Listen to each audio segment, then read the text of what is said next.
Hey, welcome everyone to the Friday afternoon comic book chat. Yeah, so we're just going to talk about some stuff here. Let's see.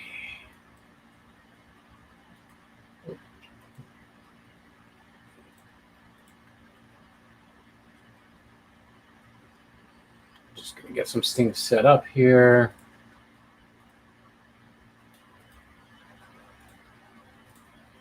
All right.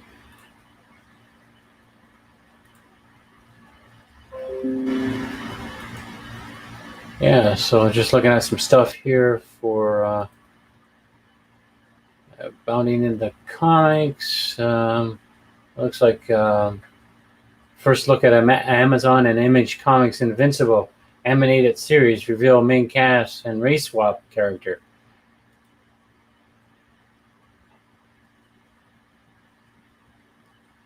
So the newly released preview of the upcoming Invincible animated series has given fans their first look at the series' main cast, including race-swapped versions of characters from the comics.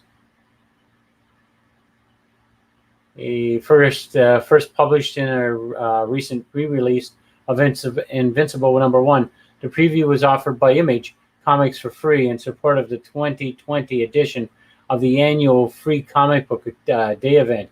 It was then shared widely by Twitter, Devano, and here you get your first glimpse of the newly race-swapped characters.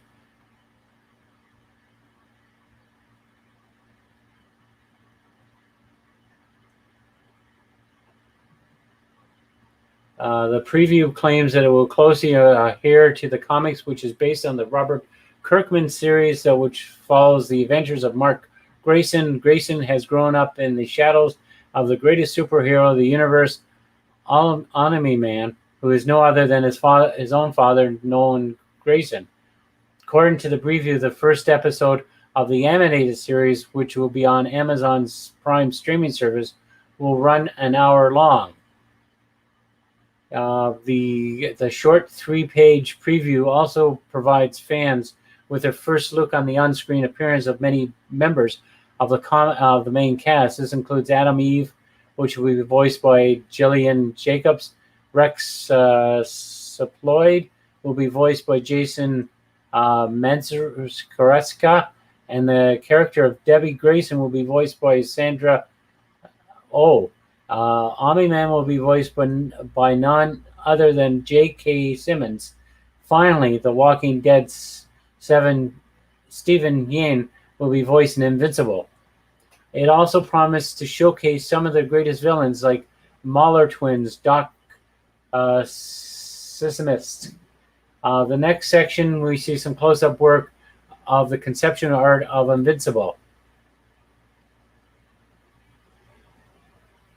However, despite the incredible accurate adaptation of Kirkman's and artist Ryan Ottley's original art, it appears that one character has gone through a significant change. The change will be seen within the character of Amber Bennett. For those who don't remember, Amber is Invincible's first high school girlfriend.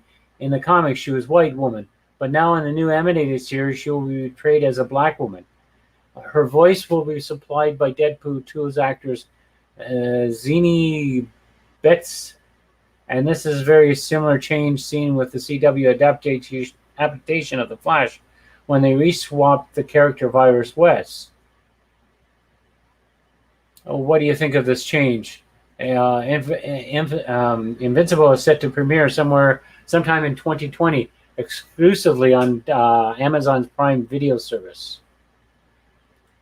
Yeah, so so what do you think of that? Yeah,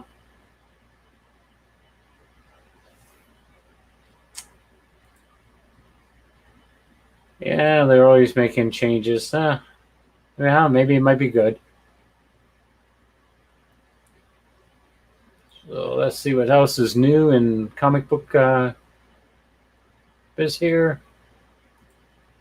Oh, before I go on, I'll show you some stuff I got these from Amazon just recently. really thought they were going to be bigger. I think they're a waste of money. Um, the arms come out really easily. Um,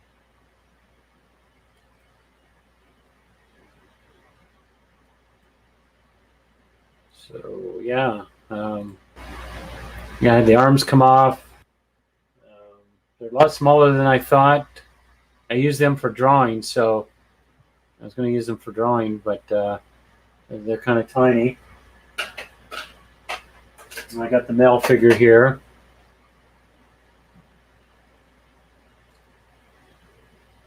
You know, he's very, very. I guess I could work with it for drawing, so it comes with different hands and feet and stuff like that. It wasn't a bad price, but I was expecting the things to be fairly big, you know. Um, oh, we'll see. Maybe I'll just go out and buy some other ones, some bigger ones and stuff. So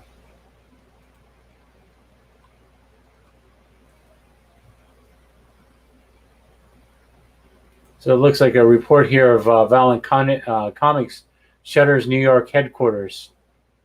Valiant Comics has reported shuttered its New York City headquarters. A new report from Comics Watch claims that Valiant Entertainment home to such properties as Exo-Man, Harbinger, and recent Hollywood breakout Bloodshot closed the doors on its New York City headquarters location recently. Valiant Comics responded to the report, telling that Comics Watch, all Valiant employees have been operating remotely since March. Nothing is more important than making sure Valiant's employees are safe during this pandemic. So they will continue to work from home for the foreseeable future, and business will continue to operate at 100%. Flying Sparks creator John D. Arzo discussed that Valiant's decision to shut down their New York City headquarters, stating that when you close your headquarters office and you actually do shut down things like that, it is a sign that you're in cost-cutting measures and you're actually having some issues and you're trying to migrate them. That's what we're going on here. Dell, as run at it, I've kind of given analysis over the last couple of years where Valiant has really tanked in sales. What happened originally is that Valiant sold this to a company called DMG, and the people who were in charge of really making Valiant great from 2012 up to that point, a guy named Dinesh, a chief editor, warned Simmons they were let go. He continued, and they were really the people who were really driving things, creativity, and bringing into great creators like Matt Kinnett and Thomas Garado and all those wonderful writers and artists who you'll no longer see working for Valiant Comics. At the time, Del Arzo claimed that the decreases were on the result of Valiant's editorial team. He wrote in March, you look at their editorial across the board, and it's people who are promoting political ideology over a great content that the fans went, and which is what happens at the core of business gets replaced with a company that cares more about holding on to movie IPs than they do producing an excellent comic line. The higher ups don't understand comics and aren't interested, so they bring in names like Antros who introduce to direct without really checking on what's made the book great in the first place, he added. In fact, Valiant Comics senior editor Heather Antles recently claimed that America has the worst fans. In response to a Twitter user asked what thing has the worst fans. Antonos replied, America. Not only does Antos seem to be more concerned about her own political ideology rather than Valiant's comics, the comic books in general are, since she joined Valiant Comics, the sales across the board tanked. As Bounding Into Comics reported in March, Antos joined Valiant Comics in January of 2019. The year before she joined Valiant Comics, shipped a total of 61,448 copies over 7 titles in January 2018. They shipped an average of 8,708 copies per title. In January 2019, they shipped a total of 27,451 copies over 5 titles. That's an average of 5,490 copies per title. More recently, in January 2020, Valiant shipped 32,024 copies over 6 titles. That's an average of 5,337 copies per title. As Del Azro noted, sales to retailers from January 2018 to January 2020 decreased by nearly 48%. The average numbers of copies shipped decreased by nearly 40%. While Valiant claims that the closing of their headquarters is business as usual, one has to wonder if Del Azro does, if any, isn't another sign of Valiant's struggling publishing arm. What do you think of Valiant shuttering their headquarters in New York? Do you think they're just adapting to the new workplace standards in the wake of the beer bug? Or do you think it's a sign of possible struggling financials? So,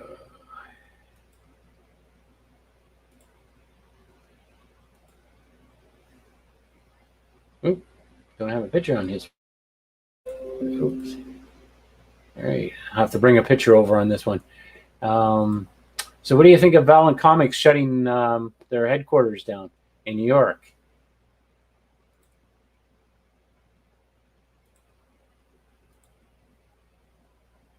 Yeah, they struggling, or do you think they're going to close down for good?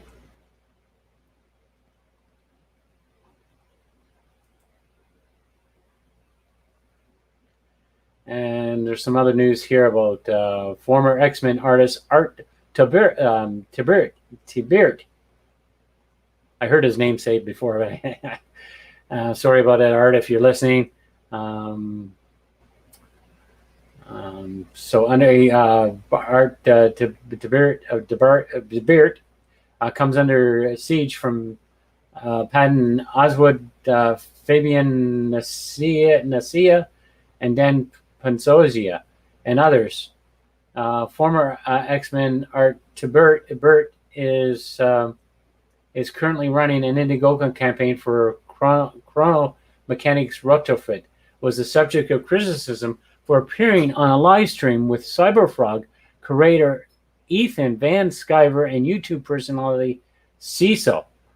Thibert appearance on the live stream was clipped by Dungeons and Dragons artist Tess Fowler, who took to Twitter and wrote, "Here's Ethan Van Sciver and some of his Comic-Gate friends discussing having cancer being an act of God I deserve."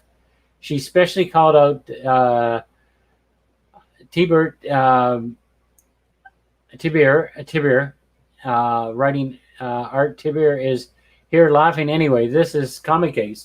EVS can lie and put on a happy face on his hate movement all he wants, but this is who they are. In the clip, Van Sciver states that so Tess Fowler has cancer now, and Tess Fowler is unable to work. Tess Fowler tweets out that she thinks this is it. She has never had the ability to work taken from her before. Me either, Tess. F you. He then states, what am I supposed to... It's supposed to feel sorry for you. F you. This is the thing I don't wish cancer on anybody. but you did nothing but spend your time in this wonderful but fabulous, ferocious business trying to hurt people, including me. Is that right, Cecil? Am I right to say that? And Cecil then added, yeah, they wanted to destroy you. They wanted to kill yourself and not be able to feed your family. Cecil then cracked an edgy cancer joke. I don't know what kind of cancer she has. I think she's got her. I think she's got her confused with Meg's. I think she had an ovarian. Van Sciver then add, it is sad. It is sad. Boo-hoo. Cecil interjects, Ethan got effing powers. Don't you know this? Effing with him and bad things are going to happen. Van Sciver replied, that's God. That's a weird thing. God will strike you down. It's not within my control. It is something that tends to happen, Cecil. Cecil responded, I've seen it. Tibert then states, I need to hear this story. Have you seen? You've seen it, this miracle. Cecil answers, well, I'm just seeing anybody who goes against him within a short time. They are begging on the internet for effing money, and they're destitutes. There's effing illness. He's like the plague of Egypt in living form. Following up on the video, Fallow would then go into lengthy Twitter thread. She starts accusing Van Sciver, Cecil, and Tibert and company of targeting her. The only goal from day one has been to harm people, no matter how they tried to spin it or to recruit new folks. This is who they are. Today, they shared a photo of me on live stream while discussing me. They've done it a million times before. The goal is to target. Beware. Fallow then wrote, EVS and Comicsgate have spread disinformation and outright lies about so many people in comics and their cronies. Just eat it up. The conspiracy theories. There's racist, sexist, transposic, and it never ends. This is who they are. This is who they represent. She then claims that Van Sciver and Comicsgate are serial abusers. They are those who have gotten 10 times the abuse from them than I have. This is how they treat me. Think about what their other targets have been through, and they're still going through. I'm asking you to block them and their Ike. Zero tolerance for their supporters. Fallow then adds that Van Sciver targeted an unnamed woman. EVS was telling lies about one of their main targets yesterday. Not a spin. Lies, dangerous lies that repainted a target on her back. It's unacceptable.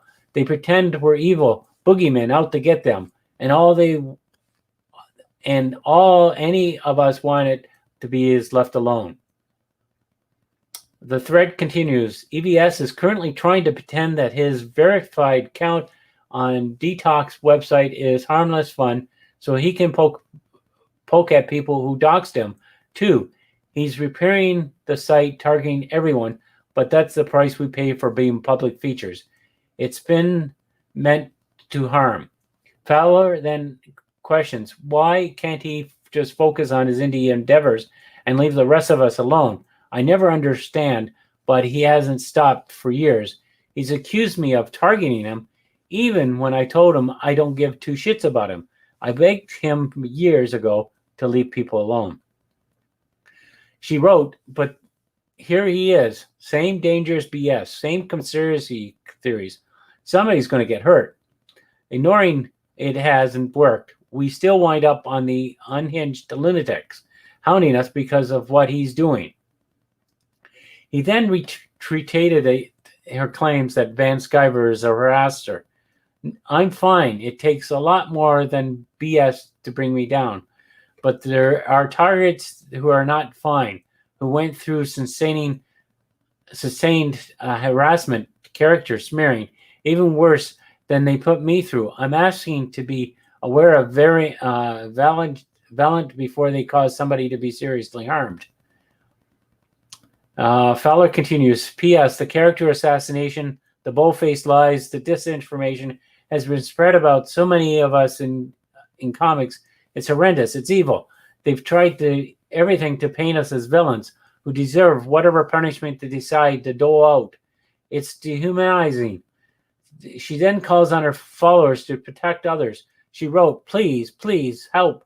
Protect others. I repeat, I'm fine.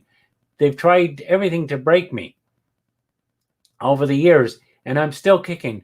But if something happens to one of their other targets, I'm going to lose it. This is me asking you for your vigilance and your awareness. Finally, she concluded, take care of each other out there. Sending you all my love. Thank you for your support here. It's very much appreciated. Please extend that to others' targets. Don't let that evil stand. Fowler that has previously targeted fellow comic book artists. Most recently, she targeted Sean Gordon Murphy and Doug TenNapel. She described TenNapel as a bigot and accused Murphy of hiring bigots. In 2017, Fowler was accused by Doc Wild, author Tim Bird, of stealing from him. Bird wrote a post blog. I posted a good bit of previously about how she took money from me to do art for one of my books and then did not deliver. Instead of opting to gaslight me and claim I was a stalker who made her afraid to open her door. Bird also reported a change.org petition that accused Fowler of stealing from a man named Stuart Chaplin, who had reported stage 4 cancer. Screenshot of petition on Bird's blog claims Tess Fowler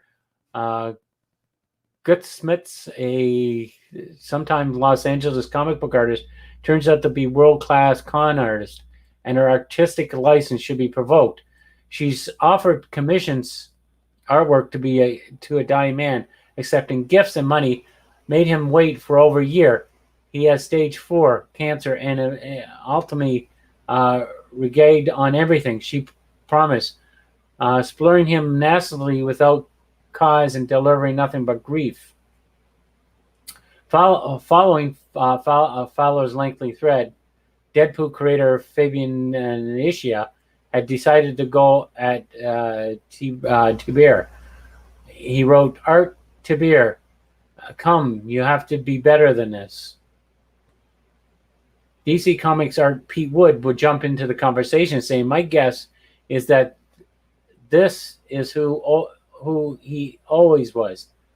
Nicieza would continue, I don't know him well enough to say.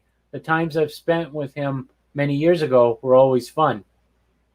Tiber would defend himself, trying to back away from the bus that just threw me under. Thanks, brother. You're a real sweet guy.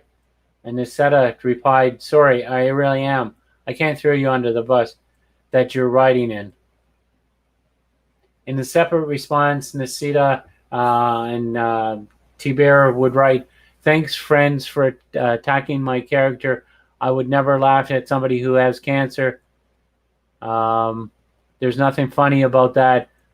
Just so you know, my wife was battling cancer, so no effing joke here. Nicieza he responded, I hadn't seen this until now. I'm sorry for the late response. I'm sorry for your wife and family having to face this challenge. My family has been there and back as well. I know laughter and dark humor can be a form of therapy for me, but that meant laughing with no at. Artist Dan Pensinia would weigh in at the thread, stating that Nicieza, he wrote, there's a low and there's this shit. Arguing about comics is one thing, and laughing and participating, mocking somebody who's struggling with cancer is not right. Van Sciver would respond with questioning where Persona was where was Persona when Mike McCone was wished D cancer on Comic-Gate?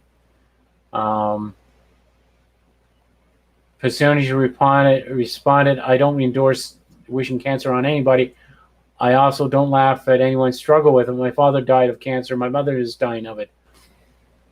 He would then defend himself against Fowler's accusation, stating, I don't either, and it's a damn lie that I was laughing at Tess' cancer. She's monstrous at me, and I don't wish good things for her, but I also don't wish for cancer. He added, we had a cancer wished on us by people we both know, and nobody said a damn thing. Hashtag Comicsgate. Then he stated, I am terribly sorry for your mother, Dan Panocia. Sorry, I'm messing up the name. And I'm praying for her speedy recovery. Full remissions have been a full remission. Have a nice weekend. T-Beer would respond to Penzogian. It's clear that you don't like CGers. Now I know you've been waiting for an opportunity to come to me based on who I hung out with. I have heard and seen you do worse things in my presence before, but I keep that to myself because you are a friend, and friends don't hurt one another. He added, this is very hypocritical of you to believe you're better than me or anyone. Play moral arbiter. You had to dig. You thought you could find something that you could hurt me with. Well, you're wrong. I could not laugh at anyone having cancer. I'm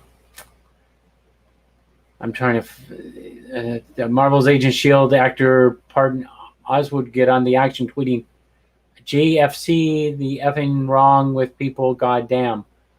Iconically, YouTuber Umbrella Guy points out Oswald is no stranger to making jokes about cancer. In response to Nicetta's post, former Marvel editor's digital media Ben Morris would write this: "This is disappointing." Daredevil season one writer Christos Gage would respond with Godfather meme, and it's got a picture of him, and it says, "You broke my heart." Others would take shots at T-Beer, Ben Schreiber, and company in response to Fowler's original thread. Avengers Assemble producers Godfrey Thorne wrote, They don't matter, I promise you. They literally don't matter. They're stacks of folks who love you as a person and respect you as an artist. These guys have always existed and always will. They have never mattered." And Magic Gathering artist Tyler Walpole wrote, "That's disgusting." Avengers Infinity War, the Comic Quest author Brandon T. Snyder stated, these men are scum of the earth." Mark Lambondi used to promote Shadowline Comics that published books through Image Comics, wrote, "Jesus Christ, they're the worst. I'm sorry, have to deal with this." Judge Dredd Mega 1 writer Rob Williams wrote, "Get well, Tess. What an effing horrors."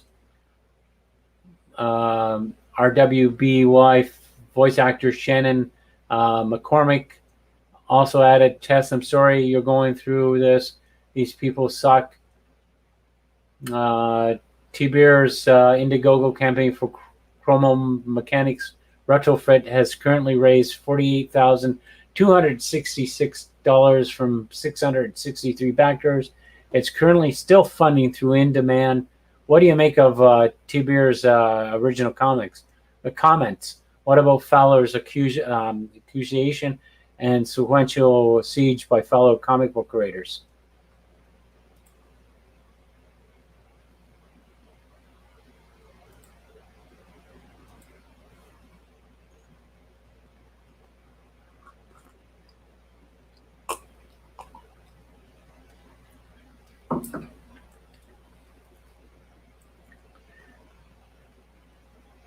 Yeah, so there isn't don't see that much more news on here. The only thing is that Valiant Comics is closing down its New York office headquarters, and there's an Invincible animated series that's coming out on I think I said Amazon.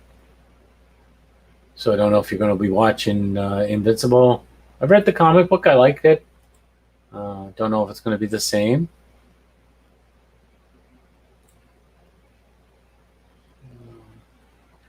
Yeah, I'm working hard to get my Indiegogo campaign going. I'm having some problems with pricing at the moment. I was hoping to have it launched. Actually, I was hoping to have it launched last Saturday, but I didn't. So I've got all the text done, written inside. So I'm hopefully that I've written it well enough that it'll get people excited to pledge on this. I really like to see Max Berger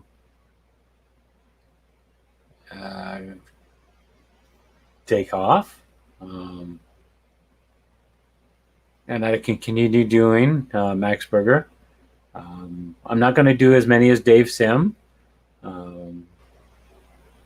What I have planned is between 4 and 5 issues. I'm working on another series that I've mentioned before called the Nor Shield. That is in progress. The artist, I met with him yesterday. He has pencils done for not the whole book, but we've got probably about like 8 or 10 pages done. Just looking for an inker. He's talking about inking himself. We'll see about that. But I want to get Max Berger up and going. Everything's done. Everything's being waited to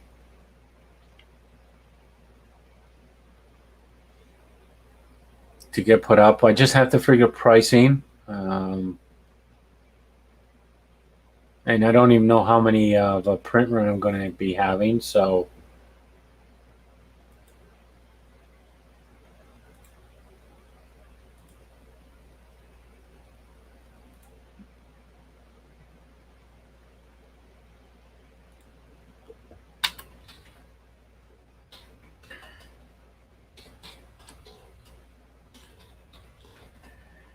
yeah, so I'm working on 3. I like to get ahead on artwork. I'm not going to have them all come out at once. I just want to spread them out, but I'd like to have at least a head start on stuff. Issue 2 has to be colored, and that's going to take a time. I'm not sure if I'm going to be doing it or I'm going to have somebody else.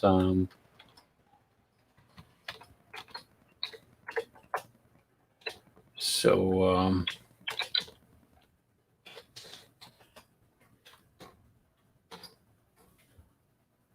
I'm just not sure what I'm going to be doing with that. I've got a campaign going for. I'll show you some artwork. These some I worked on. It's fairly. Oops, sorry, I got a bug flying around here. It's a sewer lid. Shown this before. This is page 2. Page 3 and 4 somewhere else. So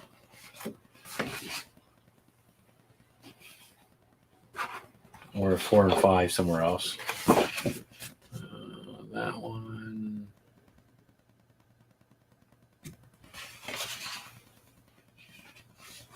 And that one was just completed maybe about a week or so ago.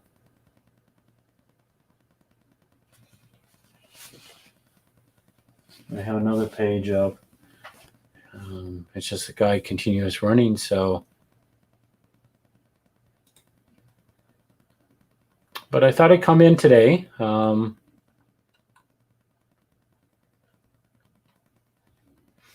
haven't been on for a while. Been quite busy with some other stuff, so I'm not going to stay on too much longer.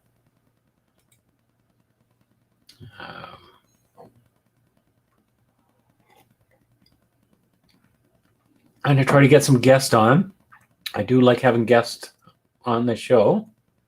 So if you're watching, well, I don't see any watchers here, but if you happen to be watching later and you want to get on my podcast, I like interviewing other artists, writers.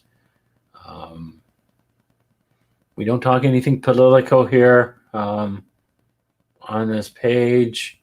I do that on Facebook, so I can get into trouble on Facebook. But I don't talk anything political on here. We don't talk. We just talk about comic books, how you create it to help others.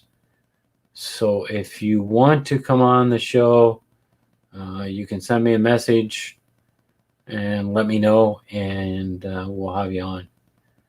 So I am going to go. It's like I said, it's going to be it's a short one. So everybody take care, and we'll talk to you later. Bye-bye.